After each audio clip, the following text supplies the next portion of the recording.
एक मोठा पक्षतेचे नेते होते ना हो, आणि त्यातले म्हणले अर्धे आपण राष्ट्रवादी हो. हे उडून गेले सगळे पोपट, एकटी राहिली मैनान बाजीराव नाना हो बाजीराव नाना देना और देना तो पुरी टर्म देना, पुरी टर्म तरी देना. अतिशय सोपी कविता ही लिहायला फार अवघड असते आणि अतिशय अवघड कविता ही लिहायला फार सोपी असते.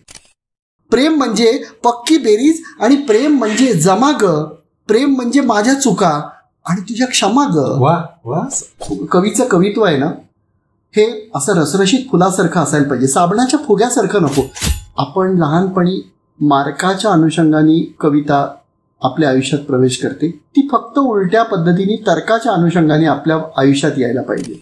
घेणे नको, देणे नको, अडकलेले शब्द नको, भलत्या वेळी सलत्या वेळी बोलके ओठ स्तब्ध नको.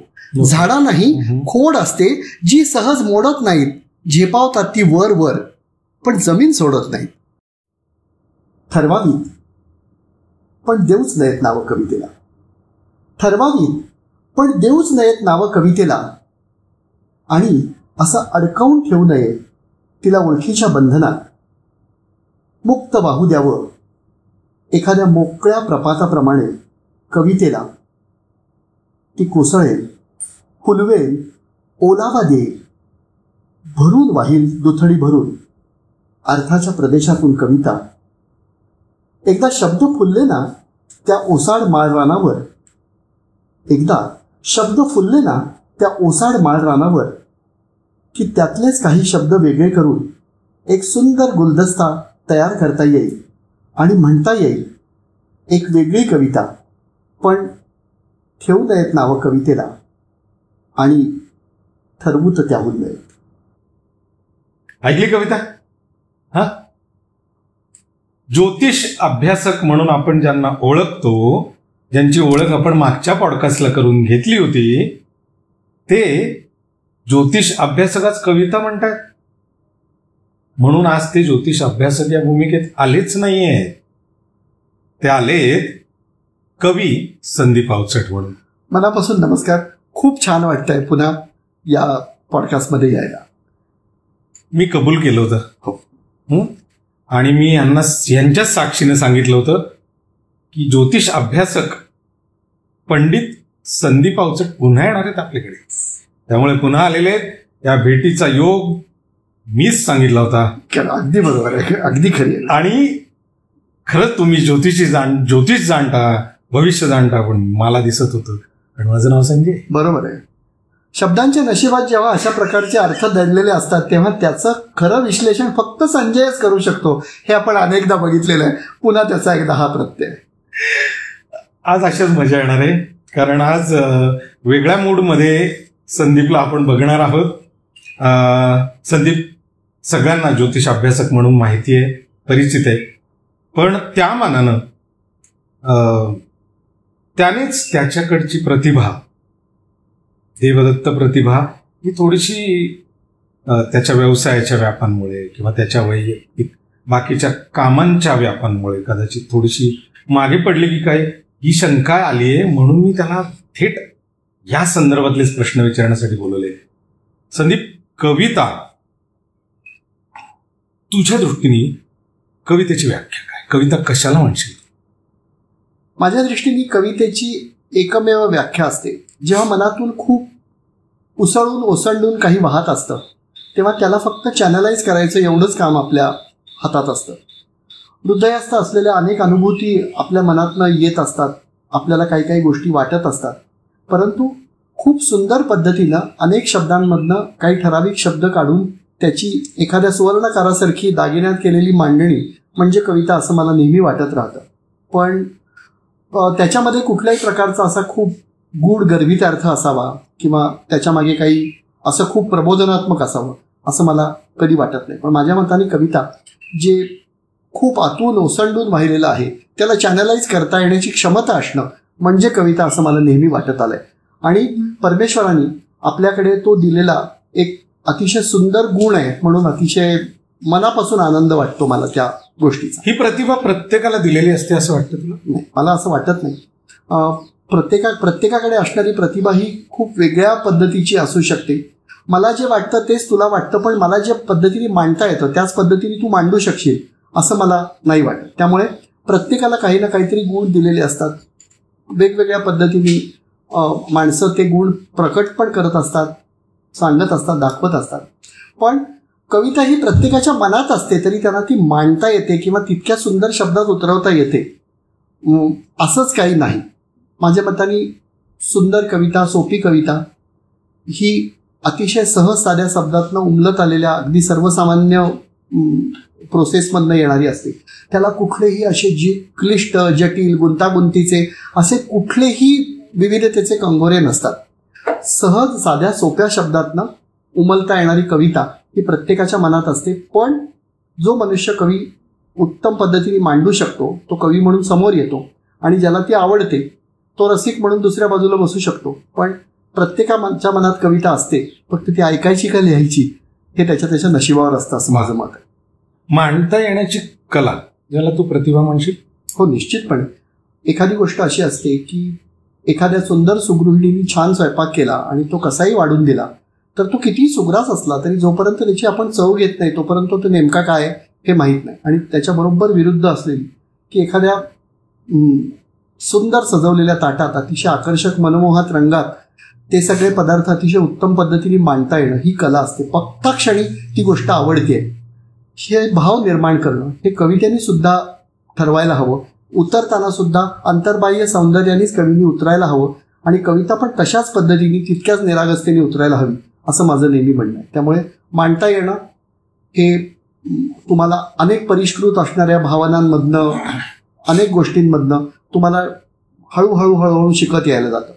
एखाद्या असलेल्या म्हणजे समुद्र वाहत असतो, पण तो समुद्र आपल्या घरासमोर वाहतोय, नळात त्याचं पाणी नाही येणार ना. त्याच्यासाठी तुम्हाला अनेक टेक्नॉलॉजी आणि जुगाड करावे लागतात. अनेक पाईपमधनं ते पाणी साचवावं लागतं, ते वर उंचीवर न्यावं लागतं, त्या फोर्सनी मग ते आपलं वापरण्यायोग्य होतं.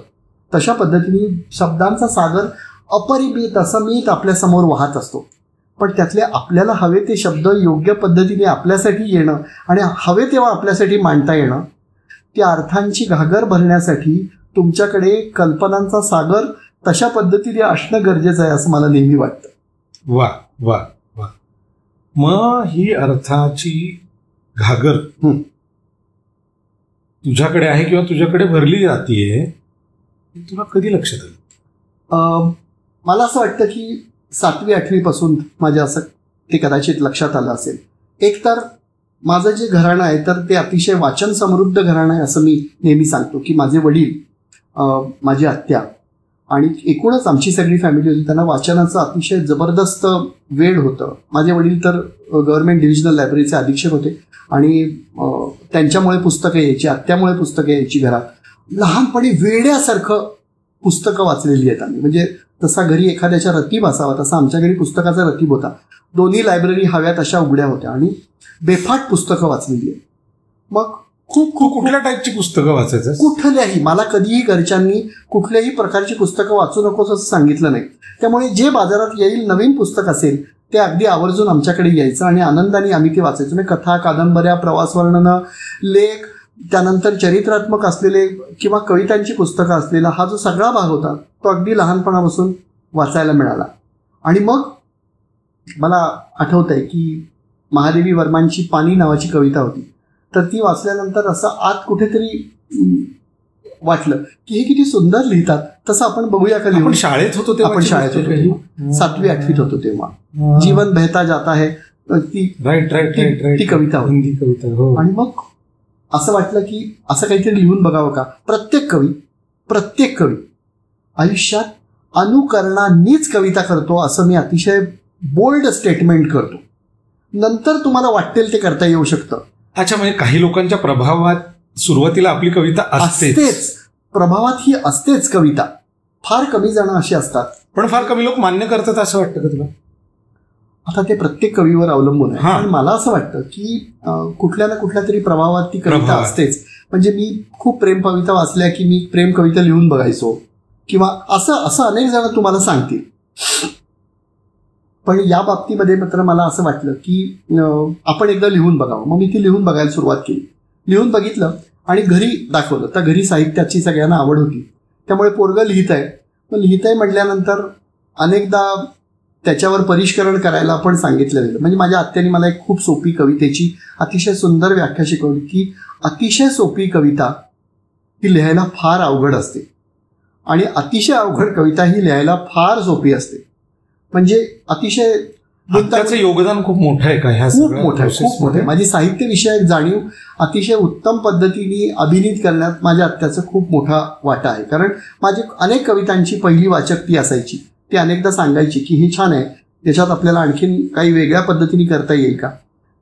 परिष्करणासाठी परिष्करण हा शब्दच मला तिने भेटवला की आपण आपल्या हातनं घडणारी जी कलाकृती आहे ती कलाकृती अधिक सुंदर व्हावी म्हणून कलाकारांनी त्याच्यावर घेतलेले जे बारीक बारीक श्रम आहेत ती इतक्या अप्रतिम पद्धतीने मांडता येतात हे तिने मला शिकवलं. आणि मग एक सवय लागली की आपण जे लिहिलंय ते लोकांना वाचून दाखवण्याच्या आधी यमकप्रासाच्या बाकीच्या इतर असलेल्या गोष्टींमधून योग्य येत असताना त्याच्यात कुठे अडखळण्याचा भाग नाहीये ना, तुला जर तो अडखळण्याचा भाग वाटला तर तो इतरांना वाटणारच. त्यामुळे एका फ्लोनी कविता यायला पाहिजे. त्यासाठी जर परिष्करण करायचं असेल तर तो आवर्जून करत जा. मग नेहमी असं लक्षात यायला लागलं की आपली कविता सोपी हवी, सगळ्यांना समजेल अशी हवी. काहीतरी जनरली लोक अशी असतात की तुला एक कविता ऐकू नको ऐकू असं. तर आयुष्यात 2 गोष्टी मी कायमस्वरूपी म्हणल्या. रामदास फुटाणे नेहमी माझी ओळख करून देताना म्हणायची की संदीप हा असा कवी आहे की जो म्हणल्याशिवाय कविता म्हणत नाही आणि लोकांना पकवत नाही. मला रामदासजींनी ही करून दिलेली ओळख मला अतिशय आवडते आणि ती मी अतिशय अभिमानाने लोकांना सांगतो. की नाहीतर जनरल असं असायचं ना की कवी असले की लोक घाबरतात की आता हा कधी सुरू होईल ते काही सांगायचं नाही. अरे कवी आला. अशा अनेक गोष्टीतनं ती कविता पुढे येत गेली आणि मग नंतर लक्षात आलं की महादेवी वर्मांच्या कवितेने ह्या सगळ्या गोष्टीचा उगम झाला, सुरुवात झाली. आणि त्यांच्यासारखी कविता लिहून हिंदी पण 100% मी हिंदी लिहिलेल्या आहेत आणि हिंदी रचना पण आहेत आणि बाकीच्या इतर गोष्टी पण आहेत. पण त्या कविता लिहून बघायला लागल्यावर असं माझ्या लक्षात आलं की हो जरा जमतंय, व्यवस्थित पद्धतीने जमतंय. आणि मग पण आत्याने चेक अँड फाउंड करेक्ट 100% त्या बाबतीमध्ये. आणि इव्हन एवढंच नव्हे तर माझ्या कवितांची पहिली डायरी, माझ्या सगळ्या कविता माझ्या आत्याने उतरवलेल्या आहेत आणि ती पहिली डायरी आत्याच्या हस्ताक्षरातली अजूनही माझ्याकडे. परंपरा अजून चालू आहे खरं, आता फक्त माणसं बदलली ते बोलूच आपण. ही गोष्ट अगदी खरी आहे. म्हणजे अभिजात आळस भाग 1 ते 25 या नावाचे माझे कविता संग्रह 25 आहेत जे आतापर्यंत आलेले नाही. ते प्रकाशित नाही झालेले. ते जशा त्या वेब सिरीज असतात ना तसे सीझन 1 सीझन 2 असे तुझे न संपणारे सीझन आहेत. अशा पद्धती. ह्या पद्धतीने कविता तू लिहायला लागला होता. पण तुला कवितेची जी मूळ परिमाणं आहेत किंवा ज्या चौकटी असतात की छंदबद्ध कविता किंवा अनुप्रास असलेल्या कविता, काही वृत्ताची जाणीव असो. कारण मला एक वाक्य खूप आवडलं होतं तेव्हा सुद्धा की कविता ही कुठल्या वृत्तावर अवलंबून नसते तर वृत्तीवर अवलंबून. कविता साधारण जेवढ्या तुझ्या मी बऱ्याच वाचल्यात, मला असं लक्षात येतं की तुझी कविता ही सर्वत्र विहार करणारी आहे, सगळ्या गोष्टींना स्पर्श करणारी. म्हणजे कसं तर ती कुठल्या तरी वृत्तात अडकणारी नाही वाटली मला, किंवा कुठल्या एखाद्या छंदाला कुठेतरी जवळीक देणारी नाही वाटली, वारंवार येणारी. पण आता मी तुला विचारतो की तुझी कविता ही मुक्त छंदाच्या कडे जाणारी जास्त आहे का छंदबद्ध कुठल्या एखाद्या गोष्टीत रमणारी आहे? मला असं वाटतं की जो भाग पहिल्यापासून माझ्या मनावर योग्य पद्धतीने बिंबवला गेला तर माझी कविता ही यमकप्रासाला अगदी व्यवस्थित पद्धतीने धरून प्रामाणिकपणे प्रवास करणारी कविता आहे. मी मुक्तछंद फार कमी लिहिलाय. म्हणजे जसं मला पाडगावकर नेहमी सांगायचे की संदीप एखादा लेख असला ना तरी सुद्धा कवीला तो छान असा छंदोबद्ध पद्धतीने वाचून दाखवायला पाहिजे होता. म्हणजे वाचून दाखवायला यायला पाहिजे की जरी साधा असेल की एक होता राजा आणि त्याची होती प्रजा, तर पाडगावकर नेहमी म्हणायचे की एक होता राजा आणि त्याची भली मोठी प्रजा. तर हे त्यांनी मला जेव्हा सांगितलं होतं तेव्हा ती गोष्ट माझ्या मनावर इतकी ठसली. सहसा मी मुक्तछंदात फार कमी लिहितो. माझी छंदोबद्ध कविता आहे. कुठल्याही ठराविक वृत्ताचा प्रयोग करायचा म्हणून ओढून ताणून त्या वृत्तात माझी कविता मी कधीही बसवली नाही. पण माझी कविता पूर्णपणे मुक्तछंदाकडे जाणारीही नाही. यमकप्रासाचा अतिशय सुंदर काठापदराचा तोल सांभाळणारी एखादी रूपसुंदर तरुणी असेल, तशा पद्धतीने माझी कविता उत्तम पद्धतीने यमक प्रासाची बंधनं घेऊन आली. वृत्तात अडकायचा तिने कधी ध्यास घेतला नाही, पण मोकळेपणाच्या आभासामागेही माझी कविता कधी धावली नाही असं मला वाटतं. पण यमक म्हणलास किंवा बाकीचे इतर असलेल्या ज्या गोष्टी असतात, मी अनेक कविता वाचत गेलो. पहिल्यांदा मला काय माहिती होतं की अनेक फॉर्म आणि अनेक फॉर्मॅट, हे फॉर्मॅट लोकांच्या प्रेझेंटेशनमधनं बघायचे आणि तशी आपल्याला कविता वाचता येते का, तशी आपल्याला कविता लिहिता येते का, ही बघायला सुरुवात करायची. म्हणजे वेगवेगळ्या पद्धतीने लोकांची प्रेझेंटेशन करण्याची जी एक जबरदस्त शैली असते, त्या शैलीत मी कविता लिहून बघितल्या. त्या पद्धतीने कविता लिहून बघितल्या की तशा आपल्याला करता येतात का, आपल्याला प्रेझेंट तसं करायचं आहे ना, आपल्याला सादरीकरण विचारात घेऊन. हो, अगदी 100%.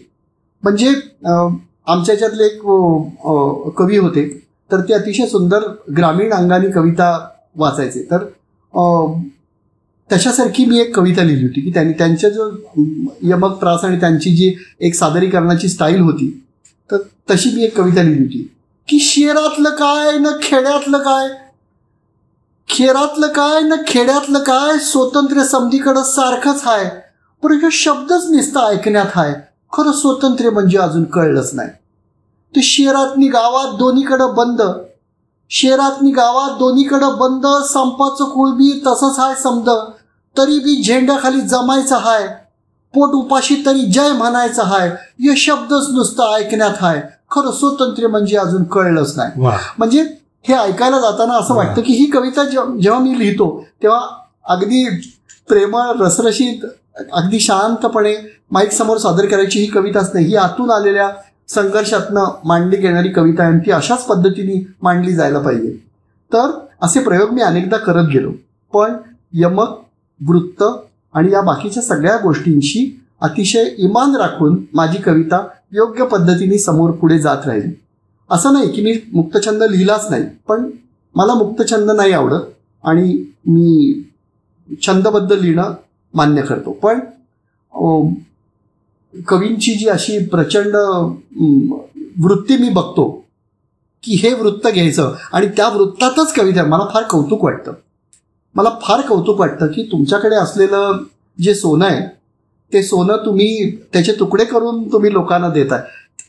येणारी जी कविता आहे ती अतिशय अशा उत्तम पद्धतीने सागराच्या लाटेसारखी अशी खळाळच समोर आली पाहिजे. ते कॉर्पोरेशनच्या नळाला येणारं पाणी नाही हो, म्हणजे माझं असं मत आहे. पण तरी सुद्धा मला असं वाटतं की माझी कविता ही मुक्तछंदापेक्षा छंदातनं जास्त उत्तम व्यक्त होऊ शकते.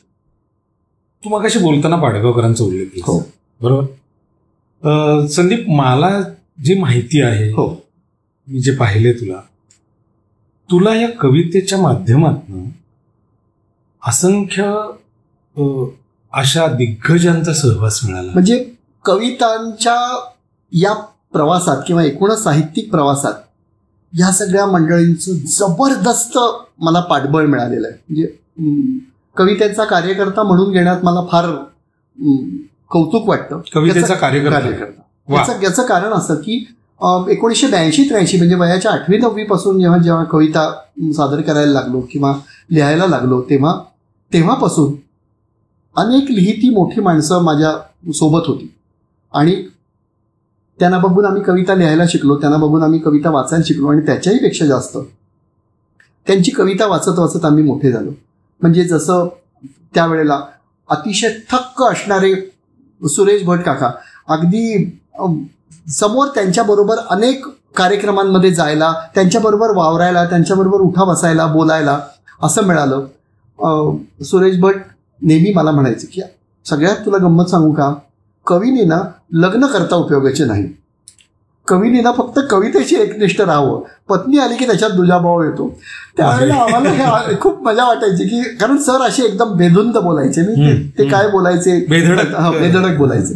किंवा ते म्हणले होते की कवीचं कवित्व आहे ना हे असं रसरशीत फुलासारखं असायला पाहिजे, साबणाच्या फुग्यासारखं नको. साबणाच्या फुग्यावर बघितलंस का कसे वेडसर इंद्रधनुष्यासारखे रंग दिसतात, पण त्याला बोट लावलं ना तर तो एका सेकंदात फुटून जातो. फुलाचं तसं नसतं रे, रसरशीत फुललेली कविता ही कायमस्वरूपी तुमच्यासोबत तुमच्या हृदयाजवळ राहते. हे जेव्हा ते बोलायचे ना तेव्हा असं वाटायचं की आईला आपण कसलं कोणाला बोलतोय. मग त्या वेळेपासून अगदी माझ्या लहानपणापासून की अतिशय सुदैवाने पाडगावकरांना खूप जवळून अनुभवता आलं, अगदी त्यांच्या घरात जाऊन अनुभवता आलं, त्यांच्याबरोबर काम करता आलं. किंवा मग कुसुमाग्रज आहेत किंवा म्हणजे कुसुमाग्रज म्हणजे या सगळ्या मंडळींच्या कुसुमाग्रजांचा तुला सहवास अतिशय सुंदर सहवास मिळाला. आणि मी तुला सांगतो की आणि माध्यम अतिशय सुंदर कविता.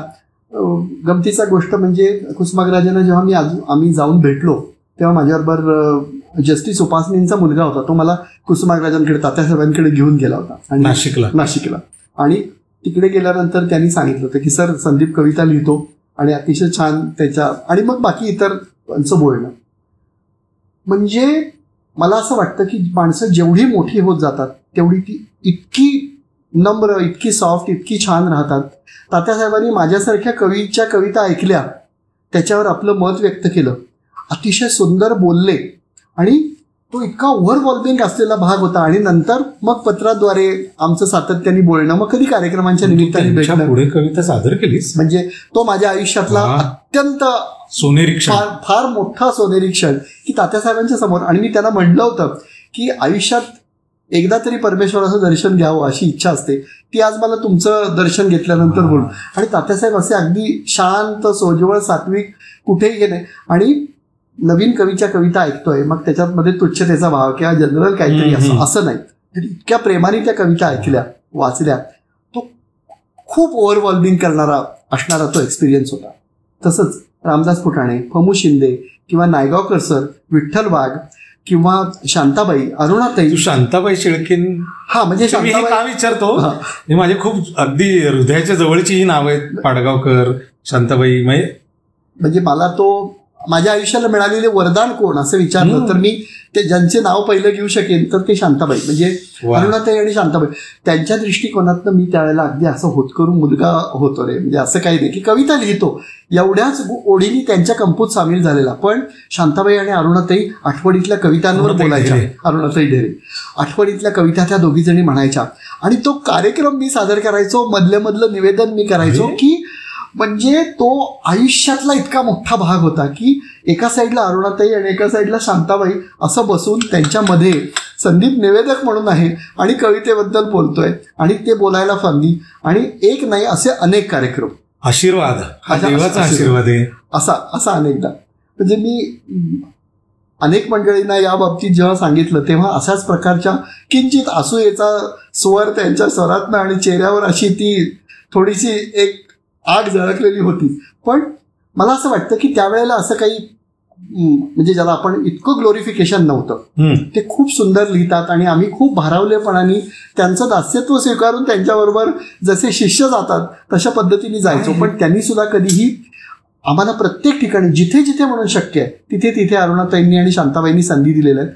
अरुणाताई आणि शांताबाईंबरोबर, अरुणाताई तर आजही अगदी घरातल्या फॅमिली मेंबर आणि माझ्या लिहित्या कवितेमागची जी प्रेरणा आहे त्या म्हणून त्या राहिलेल्या आहेत. पण शांताबाईंचा जेवढा म्हणून सहवास होता तो अतिशय अकृत्रिम संवाद, अतिशय प्रेमळ संवाद. म्हणजे घरातल्या एखाद्या आजीनी एखाद्या नातवाचे कवितेचे कौतुक करावं तसं शांताबाई घरी येऊन त्यांनी सांगितलेलं आहे किंवा कवितेमध्ये सुधार सुचवलेला आहे की संदीप तू असं कर, असं करून बघ.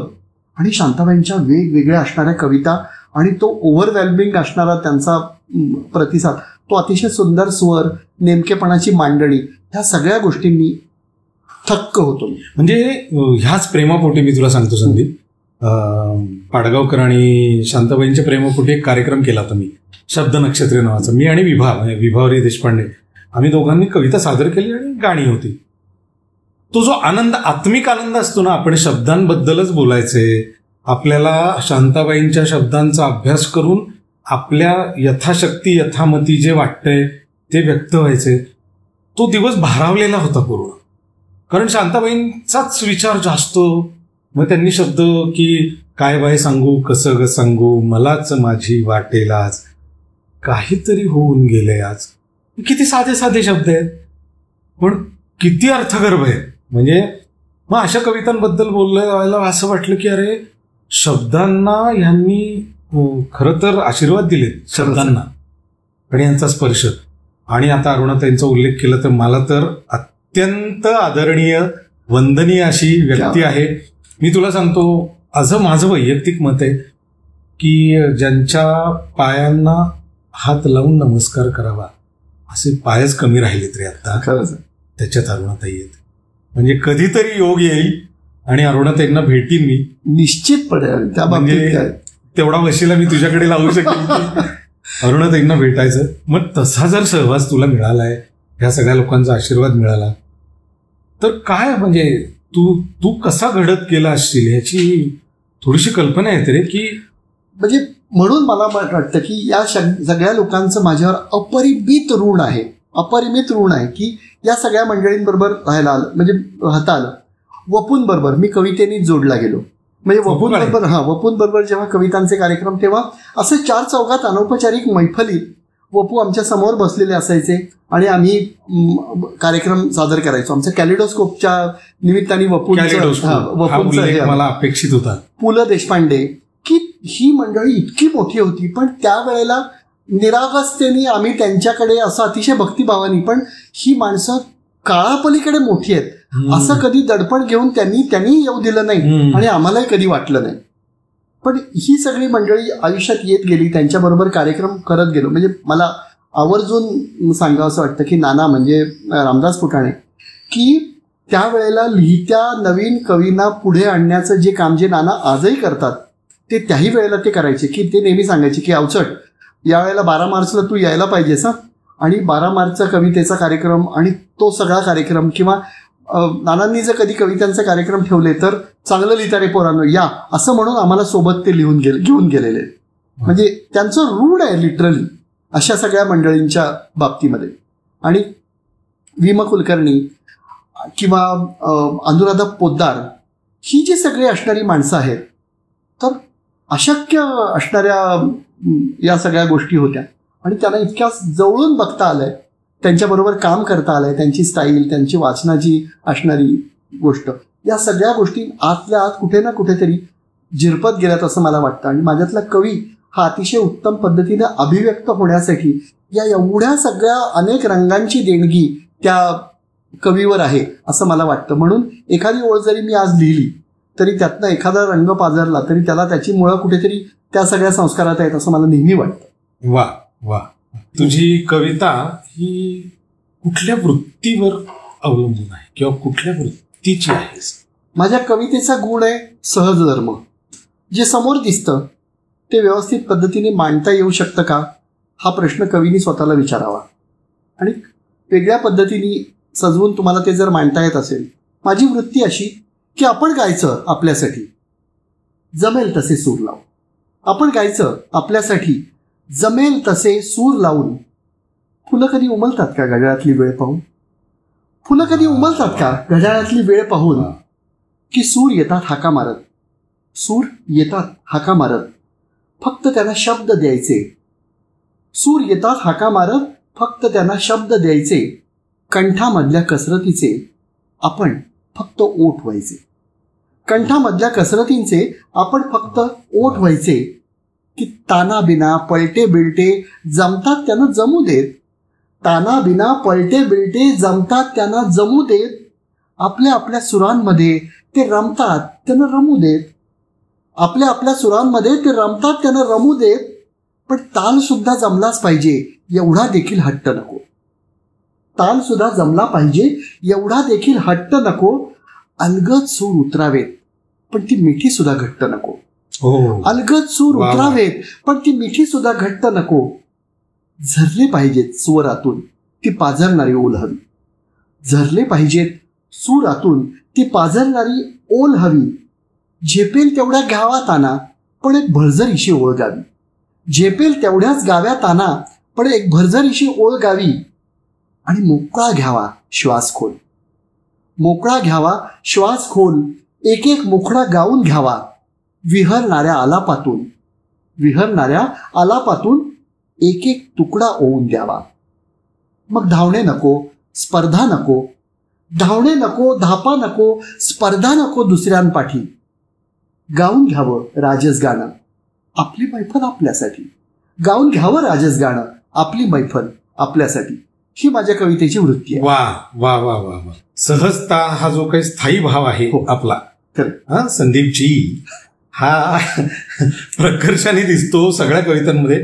तू राजकीय हास्य व्यंगावर आधारलेल्या अशा काही कविता केलेल्या आहेत आणि त्या खूपच लोकप्रिय झाल्या आहेत, किंबहुना त्या खूप आवडल्यात लोकांना.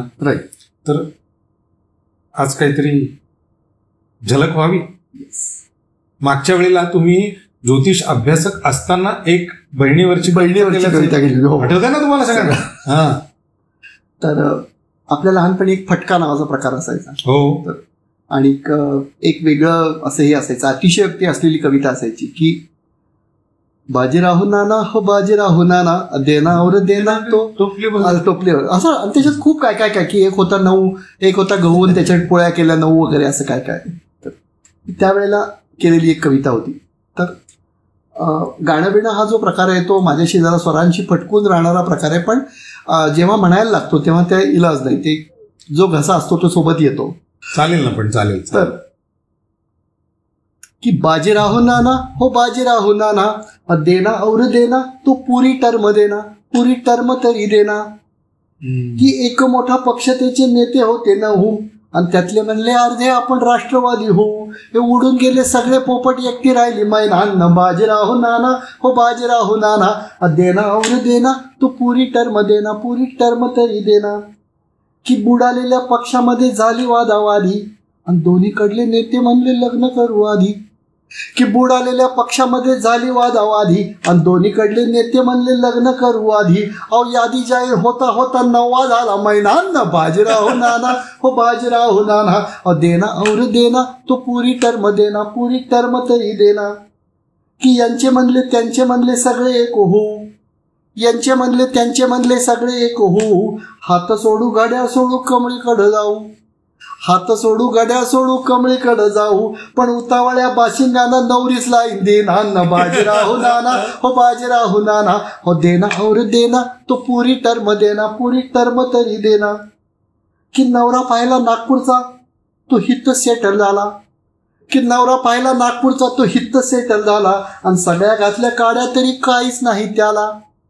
नवरा पाहिला नागपूरचा तो हितच सेटल झाला आणि सगळ्या घातल्या काड्या त्याला काही नाही त्याला.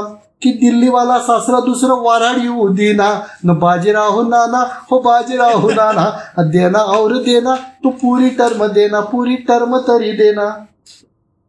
की सगळीकडे कमळ फुलली पाठीमाग बाण, की सगळीकडे कमळ फुलली पाठीमाग बाण आणि हल्ली हल्ली कळना की आपलं दुसरं कोण.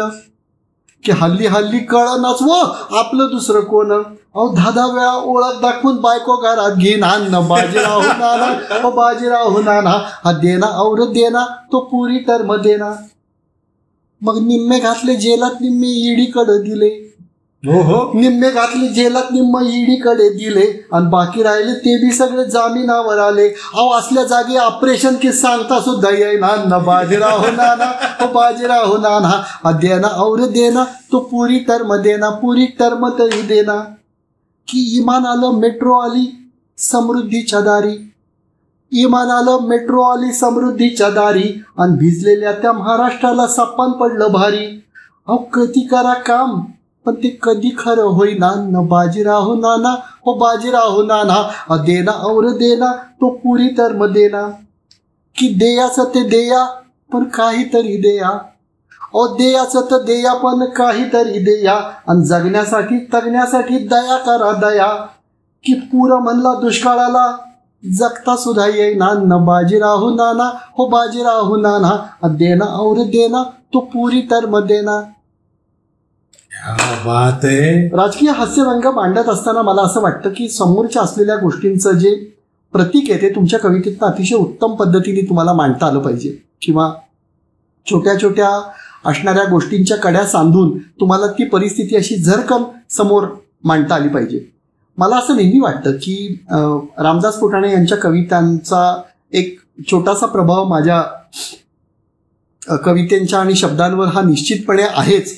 कारण राजकीय हास्यव्यंग लिहित असताना तत्कालीन परिस्थितीवर अशा पद्धतीचं एखादं सकस भाष्य करता येणं हे अत्यंत महत्वाचं असतं. फक्त आता एक त्याच्यातली गंमत अशी होती की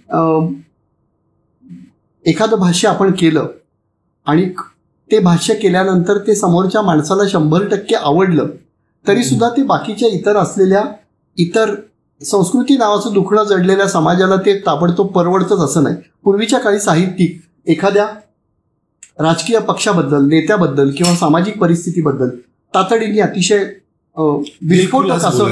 विस्फोटक बोलायचे आणि ते त्या पद्धतीने तशा पद्धतीत स्वीकारलं पण जायचं. पण आता एखादी गोष्ट जर इकडची तिकडे झाली तर या सगळ्या गोष्टी इतक्या विचित्र पद्धतीने आहेत. त्यामुळे हास्यव्यंग लिहित असताना किंवा राजकीय हास्यव्यंग लिहित असताना माझ्यातल्या कवीवर कधी कधी दडपण येतं की अरे हसायच्या याच्यामध्ये आपण जर चुकून खरं बोललो आणि ते जर कोणाला हे आलं. म्हणजे कवी मोभा चव्हाण आमचे फार सुंदर लिहिणारे कवी मित्र होते. कवी मोभा चव्हाण आपल्या कवितेतनं नेहमी म्हणायचे की आत्ताच गाढवांनी माझा निषेध केला, कोणाचं कोण जाणे मी गाढवा म्हणालो. हा जो भाग असतो तो भाग केव्हा हे येईल ते सांगता येत नाही. पण तशा पद्धतीने पण मला माहितीये की अनेक राजकीय नेत्यांसमोर ही कविता, म्हणजे श्रीनिवास पाटील असायचे किंवा उल्हासदादा असायचे किंवा अनेक मंत्री असायचे, ही सगळी मंडळी समोर असताना आम्ही अशा प्रकारच्या कविता म्हटलेल्या आहेत आणि त्यांच्याकडून दिलखुलास दाद मिळवलेली आहे कारण त्याला माहीत असायचं. पण आता मला सांग, आत्ताच्या काळात हे जरा जास्त सेन्सिटिव्ह झालंय का? म्हणजे मोकळेपणाने आता तू दबावाचा उल्लेख केला की मला दडपण येतं किंवा कारण काय होतं, तू ज्या पद्धतीत ही कविता सादर केली आहे, आता मी इमॅजिन करत होतो की सर्व पक्षातील लोक बसलेले आणि तू ही कविता सादर करतोय, तर मला माहित नाही ते लोक कसे रिसीव्ह करतील. पण त्यांचे अनुयायी बरोबर हे वेगळ्या पद्धतीत अर्थ घेऊन तुझ्याशी असे प्रसंग तुझ्या बाबतीत नाही. सुदैवानी कधी असं झालं नाही. उलट राजकीय नेत्यांकडनं, म्हणजे मनोहर जोशींच्या समोर कविता म्हणायला, विलासरावांच्या समोर कविता म्हणलेलो आहे किंवा या सगळ्या उल्हासदादांच्या समोर. आणि इतक्यात असं म्हणजे 12 मार्चचा जो कार्यक्रम असायचा त्याला तर सगळी अख्खी राजकीय मांदियाळी सुरेश कलमाडी समोर असताना सुद्धा त्यांच्याबद्दल पण हास्यव्यंग मी मांडलेलं आहे. ते हेल्दीली घ्यायला, अतिशय हेल्दीली त्यांनी त्याही वेळेला घेतलं होतं. आणि अनेकदा असं मला वाटतं की जेव्हा ही कविता कुणाला दुखापत करत नाही, कुणाला इजा करत नाही, पण तुमच्या मनात असलेलं जे शल्य असतं ते अलगट लेखणीने वरच्या टोकावर उचलून दाखवते, ते कविता हास्यव्यंग पद्धतीने अतिशय उत्तम पद्धतीने सादर करू शकते.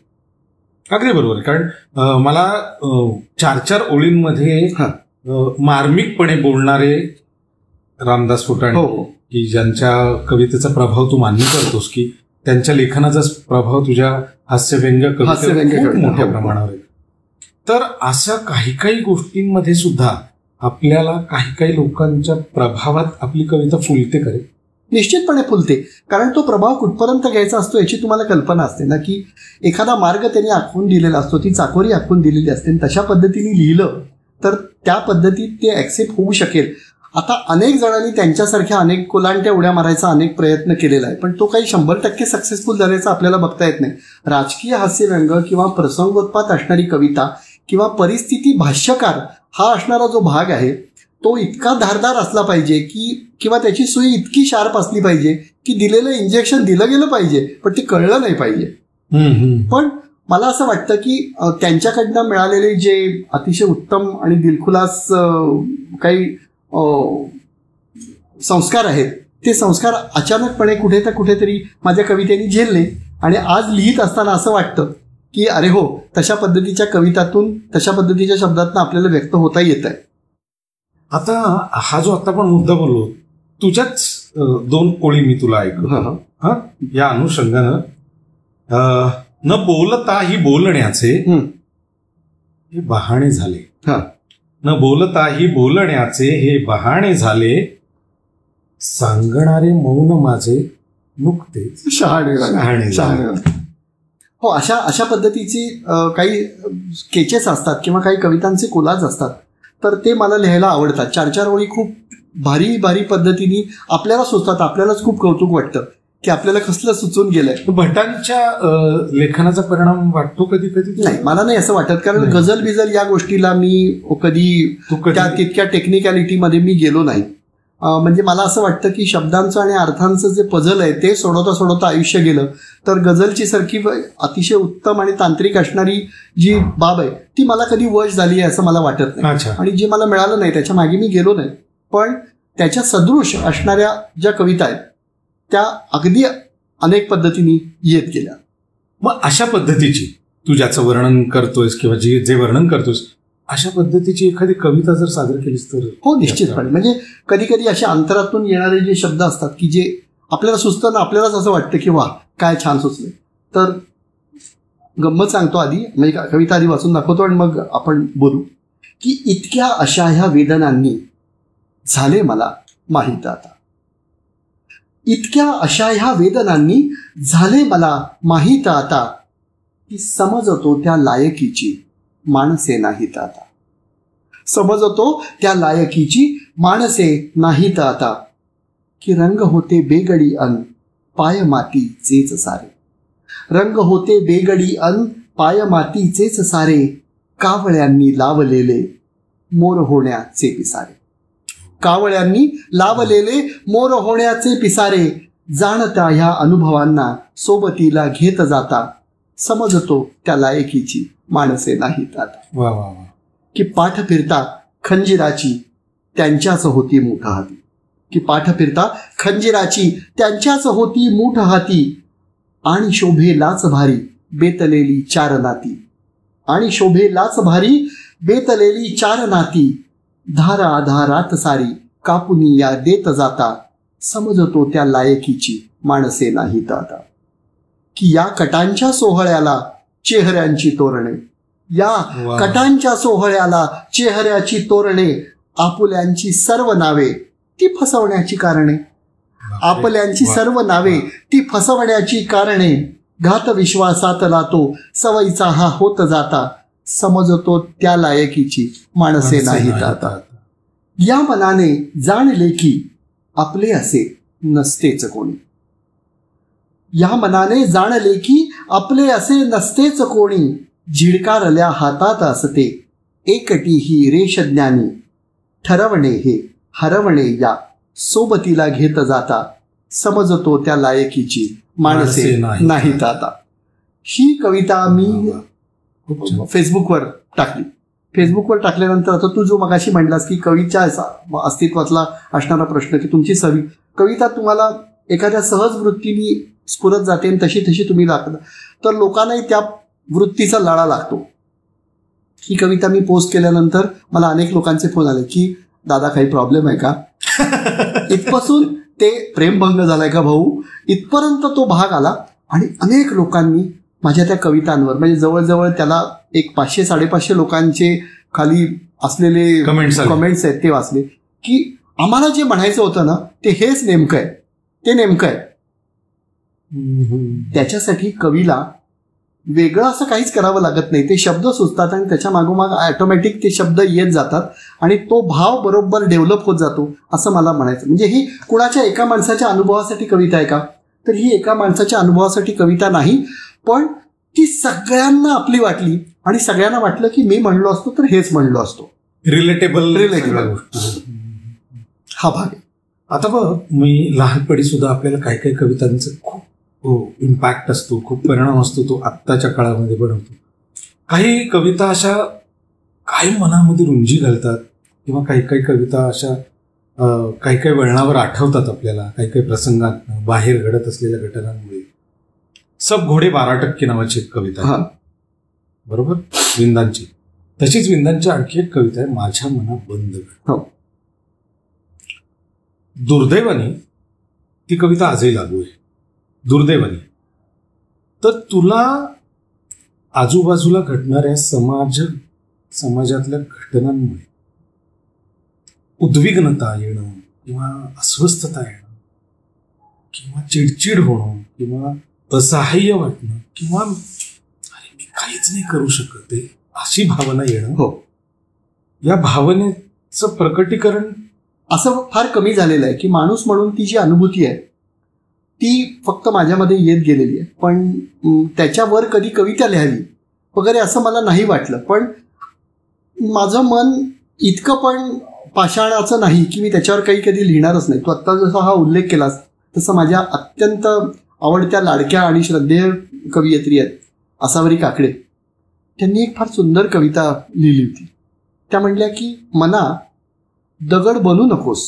बघा, एकदम वेगळा असलेला हा वेगळाच भाव की aspect आहे. मना दगड बनू नकोस. कधीतरी जेव्हा अशी परिस्थिती येईल की अख्खं जंगल पेटून उठेल आणि जीव खाऊन पळावं लागेल त्या परिस्थितीपासून, तेव्हा काय करशील? हा जो भाग आहे, म्हणजे अशा अर्थाची त्यांची ती कविता होती, पण काही काही गोष्टी आपल्या हृदयात अशा पद्धतीच्या खोल कुठेतरी जपलेल्या असतात. कविता आणि कवी यांचं एक नातं प्रेम नावाच्या वळणावर जास्त रमलेलं दिसलं अनेक ठिकाणी. आणि प्रत्येक वेळेला प्रत्येक कवीनी ही प्रेम कविता मात्र केलेलीच 100%. प्रत्येक कवीनी. म्हणजे त्याच्यात चंद्र, तारे, किनारा, समुद्र वगैरे असं ते येतच. हो, पण बाय डिफॉल्ट प्रेमावर कविता येतेच. कारण प्रेमाच्या म्हणजे प्रेम या विषयाच्याच प्रेमात पडून कवी पहिल्यांदा लिहायला लागतो. आणि प्रेम ही इतकी सुंदर भावना आहे की जी व्यक्त केल्यानंतर काहीतरी मिळतं, हा त्याच्यातला एकमेव महत्वाचा भाग आहे. आणि ते प्रेयस कायमस्वरूपी आयुष्यभर गोठून राहतं, व्यापून राहतं आपल्याबरोबर, हे ज्यांना माहीत असतं. त्यामुळे त्या प्रेमावर ही मंडळी कविता करतातच. आणि अर्थात मी पण केलीच आहे. तू पण केलेली आहे? हो हो. लग्न आधीपासून का लग्नानंतर? लग्न आधीपासून पण आणि लग्नानंतर पण. मी आपलं ठरलं होतं की प्रेम ही वृत्ती आहे, तर त्यामुळे ती वृत्ती लहानपणापासूनच आधी होती. म्हणजे जसं आपण असतो की कवी आधी जाहीर करतो की आपलं मन साफ आहे, आपल्याला सगळं माफ आहे. त्यामुळे कुठल्याही गोष्टीपासून आपण प्रेम सुरू करू शकतो, कुठेही प्रेम थांबवू शकतो आणि नंतर पण ते चालू करू शकतो. त्यामुळे तसा तो काही भाग नाही आहे. तर लग्न आधी पण होतं, लग्नानंतर पण होतं. आणि सुदैवानी असं प्रेम आयुष्यात आहे की त्याच्यानंतर इतरांवर पण प्रेम करण्याची संधी देतं. याचा कुठलाही चुकीचा अर्थ न घेता आपण प्रेमाबद्दल बोलतोय इथपर्यंतच थांबूया. कारण मला सुचत होतं. तर प्रेमाच्यावर आधारलेली एखादी कविता सादर करताना मला असं एक विचार येतो की आजकाल असे काही वेगवेगळे डेज सेलिब्रेट होतात. आजकाल तर तो ट्रेंड खूप आहे, गेले अनेक वर्ष तो. त्यात एक महत्वाचा दिवस प्रेम व्यक्त करण्याचा दिवस. आमच्या लहानपणी फक्त 14 फेब्रुवारी म्हणजे आपल्या लहानपणी फक्त 14 फेब्रुवारी तो प्रेम व्यक्त करायचा असा तो दिवस होता. आता 7 फेब्रुवारी पासून वेगवेगळे डेज सुरू झालेले आहेत. तर असंच तू मगाशी म्हणलास की परिस्थितीनुसार एखादी गोष्ट मनात येते का, तर हो मनात येते आणि असं सुचतं. हे आत्ताच फेब्रुवारीतली कविता आहे ती. आता ताजी आहे, आत्ता अगदी ताजी. वा वा. की आपुलकीचा अधीर सोहळा सगळे गृहीत धरतो. आपुलकीचा अधीर सोहळा सगळे गृहीत धरतो, पण कृष्ण कधी का राधे लाया समोर प्रपोज करतो. कृष्ण कधी का राधे लाया समोर प्रपोज करतो, की समर्पणाचे अधीर चुंबन अद्वैताची त्रेधा. समर्पणाचे अधीर चुंबन अद्वैताची त्रेधा, भक्ती मधुनी हरिता आजही मिसळत जाते राधा. की गुलाब पुरतो गालीचा, गुलाब पुरतो गालीचा हा सलज्ज होकार आला.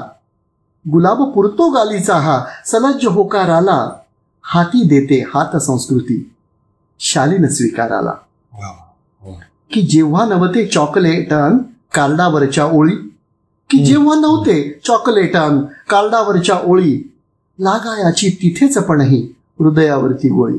की लागायाची तिथे नेमकी हृदयावरती गोळी, की प्रपोज नव्हते गुडघे टेकून डोळे सांगायचे. प्रपोज नव्हते गुडघे टेकून डोळे सांगायचे, आणि आवडण्याचे निरोप आपले अचूक पोचायाचे. आवडण्याचे निरोप आपले अचूक पोचायाचे, की मेसेजाच्या रिप्लायावर. आता ही नवीन भाग आला की मेसेजाच्या रिप्लायावर डिपेंड नव्हते काही. मेसेजाच्या रिप्लायावर डिपेंड नव्हते काही, एकच टप्पा आवडायाचा दुसरा टवका नाही.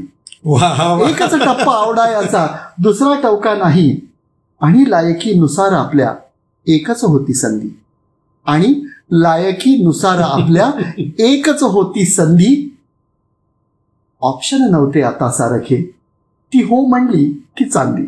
ऑप्शन नव्हते आता सारखे, ती हो म्हणली की चांदी. की अपार देते रोजच नियती निरखून नीट पाहता. अपार देते रोजच नियती निरखून नीट पाहता.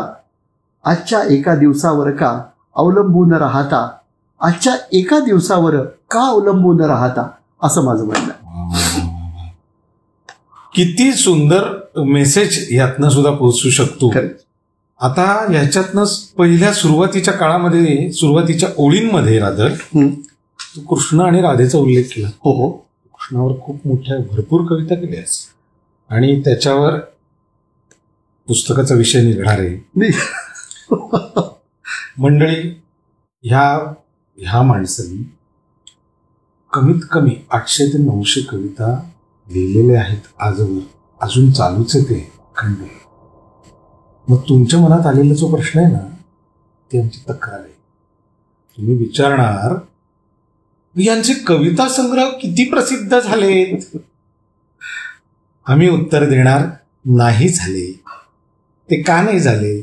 त्याला ही व्यक्ती का नाही. माझं असं मत आहे की संजय, तुझ्याकडे असलेली ही माहिती 100% चुकीची आहे.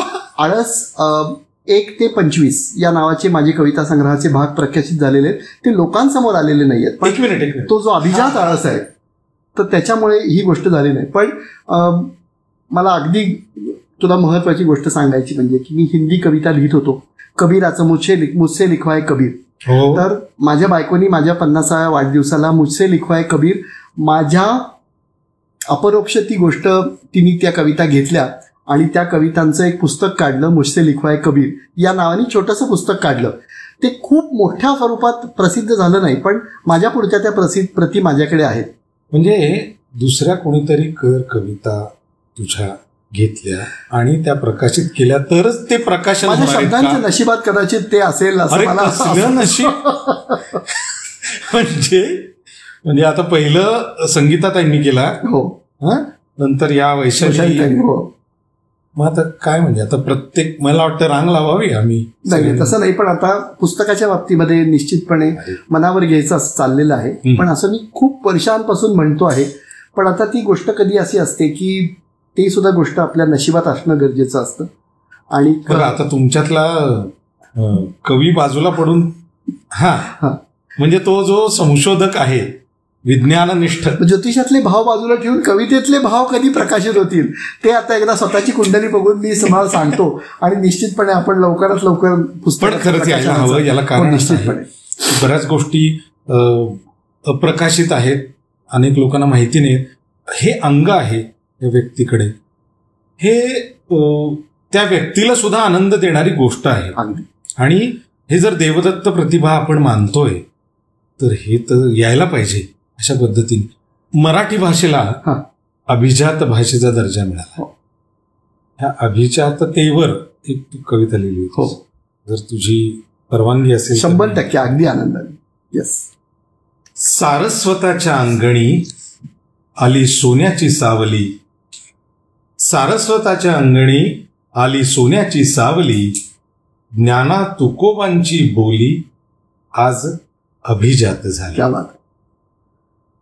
आता काळोखात सुद्धा उजळेल पायवाट, आता काळोखात सुद्धा उजळेल पायवाट, माझ्या मराठीचा सूर्य झळकेल दिमाखात.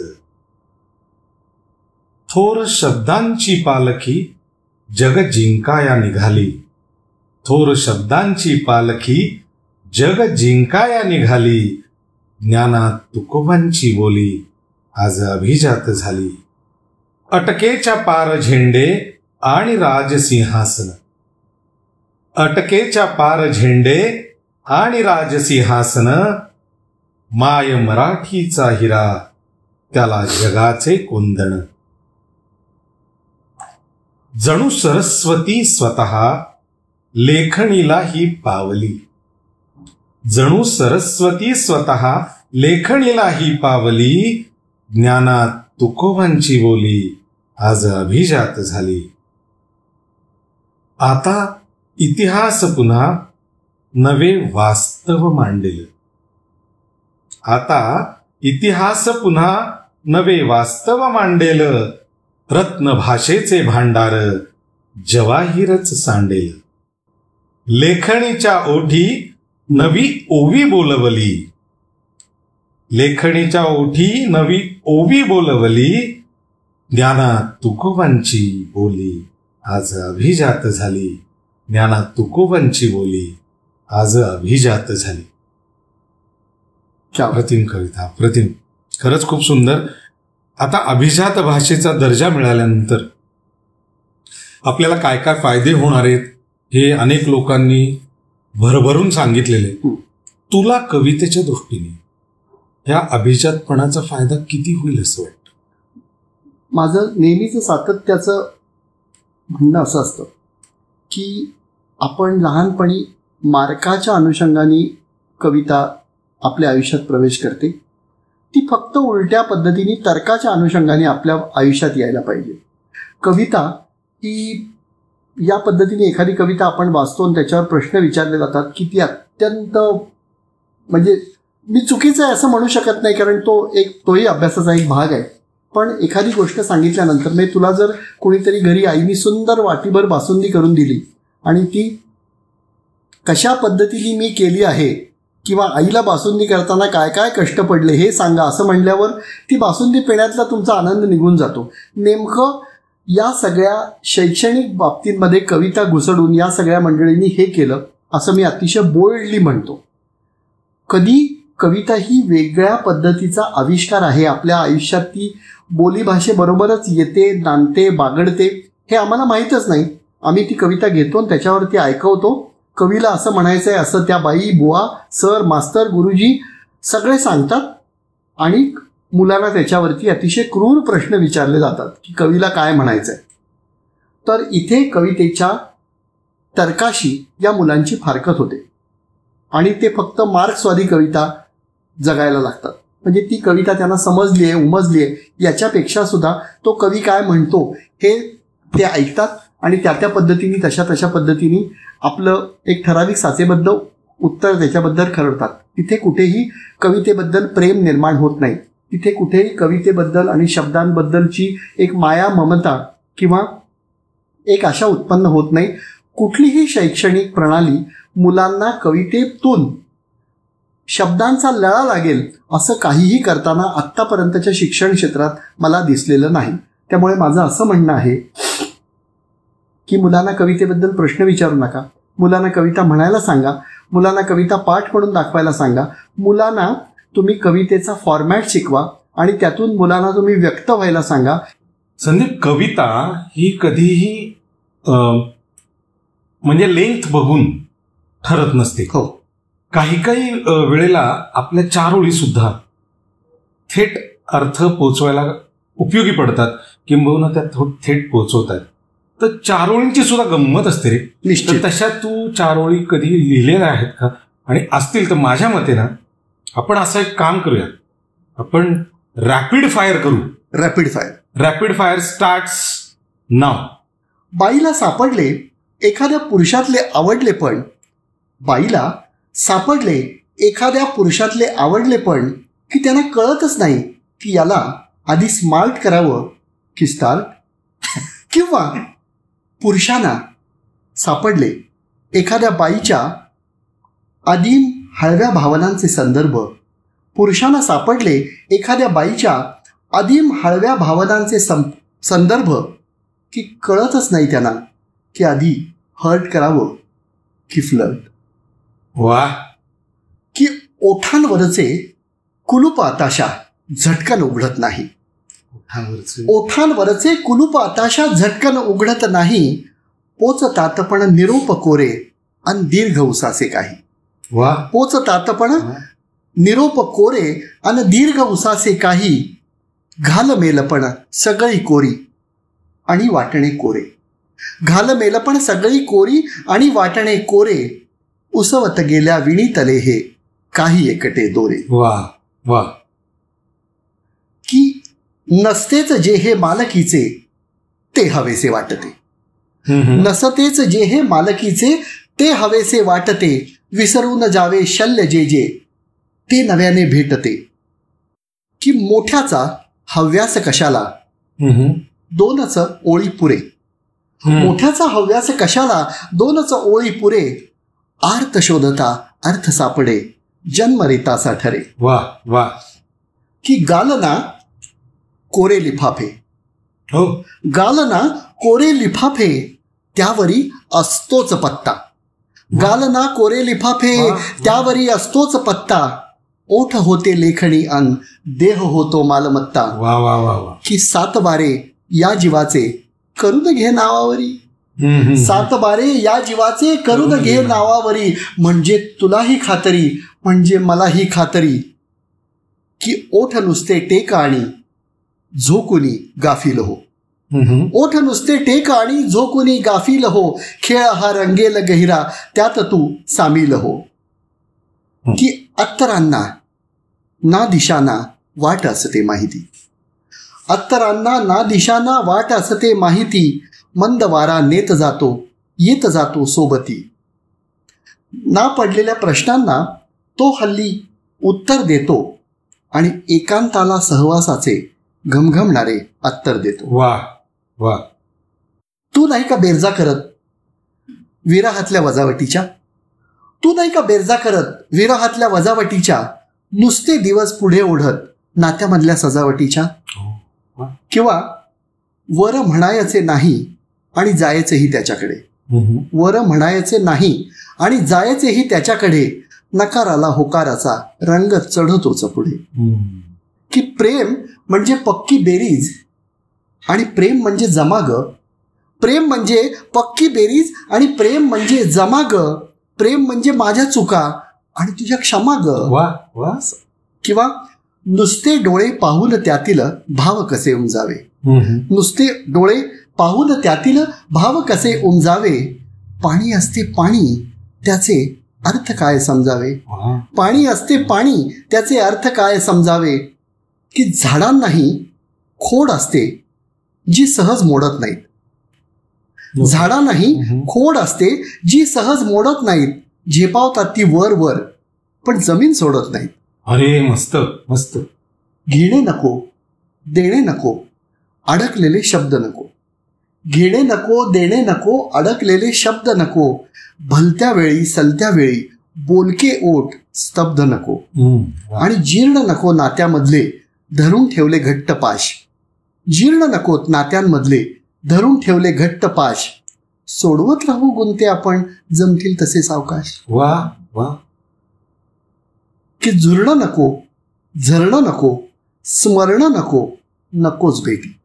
की झुरणं नको झरणं नको स्मरणं नको नकोच भेटी. मिळणारच जर नसेल काही मग आठवण कशासाठी. वा. की आधी जगाचे अत्तर व्हावे किंवा प्रश्नाचे हे उत्तर. आधी जगाचे अत्तर व्हावे किंवा प्रश्नाचे हे उत्तर. आपोआप मग सगळे येते खूण सुखाची पटल्यानंतर. वा वा. की निर्बुद्ध होऊन जगणाऱ्यांची मजा असते. निर्बुद्ध होऊन जगणाऱ्यांची मजा असते. कोणी काही म्हणत नाही. सवय होते त्यांच्या वागण्यांची आणि त्याच्यासाठी कोणी कळत नाही. वा वा वा. 4 ओळींचं हे रॅपिड फायर तुम्हाला नक्की आवडलेलं असणार. मध्ये आपण एक उल्लेख केला होता कृष्णावरच्या कविता. हो हो. कबीरांवरच्या कविता. तर मला आता तुला असं विचारायचं की तू एखादी कविता ही एक कृष्णावर आणि एक कबीरांवर असं ऐकवू शकलंस तर खूप आनंद होईल. मला नेहमी असं वाटतं की मोह न होता मोहन होणे त्याला येते जमते. मोह न होता मोहन होणे त्याला येते जमते. सर्वस्वाचे अर्पण राधा मग त्याची होते रमते. किती छान. सर्वस्वाची अर्पण राधा मग त्याची होते रमते. तिच्याच साठी सूरही त्याचा भोवती हा दरवळतो. तिच्याच साठी सूरही त्याचा भोवती हा दरवळतो. की श्वासा इतकी ओढ लागते तेव्हा तो परिमळतो. श्वासा इतकी ओढ लागते तेव्हा तो परिमळतो. की रूप बदलतो खूप बदलतो. वा वा वा. रूप बदलतो खूप बदलतो. जाणीव होतो सखा प्रेमासाठी प्रेमच देतो होता पाठी राखा. प्रेमासाठी प्रेमच देतो होता पाठी राखा. की मोरपिसाचा रंग नेमका त्याला अवघा कळतो. मोरपिसाचा रंग नेमका त्याला अवघड कळतो. मोरपिसाचा रंग नेमका त्याला अवघा कळतो. त्याचा होतो जो जो त्याला त्याच्यासाठी मिळतो. वा. त्याचा होतो जो जो त्याला त्याच्यासाठी मिळतो. वा, खूप सुंदर. की कबीरांचे दोहे जशा पद्धतीने मांडले जायचे त्याची एक अवधी बोली आहे आणि त्याची एक स्टाईल आहे. तर ती स्टाईल अशी: कर्म समानी देखिए भेद काल का कूट, कर्म समानी देखिए भेद काल का कूट, चमड़ा ही चमड़े को बचाए बनत पैर की जूत, हरी रे बनत पैर की जूत. म्हणजे कर्मसमानता तुम्ही जर बघितलात तर फक्त काळाचा भेद आहे. एक चामडं दुसऱ्या चामड्याला चप्पल बनवून वाचवत आहे. ही किती सुंदर संकल्पना आहे. तर अशा पद्धतीचे कबीरांचे जवळजवळ 250पेक्षा जास्त दोहे मी लिहिलेले आहेत आणि मुझसे लिखवाय कबीर अशा त्यामधनं ते पोचवलेलं आहे. संगीताताईंनी ते केलेलं, ते संगीताने केलेलं पुस्तक. वाव, किती योग्य खरं व्यक्ती, प्रकाशन करणारे प्रकाशक म्हणून. वा वा वा. एवढं समृद्ध सगळ्या गोष्टी आहेत तुझ्याकडे. आज वेगळ्या रूपानं आपल्याला संदीप दिसला. पंडित डॉक्टर संदीप अवचट, की जे आपल्याला आजवर माहिती होते ते ज्योतिषाचा अभ्यास करणारे, पण आज भावनांचं प्रकटीकरण कवितेच्या माध्यमातून करणारे पहिल्यांदा आपल्याला लक्षात आले असतील.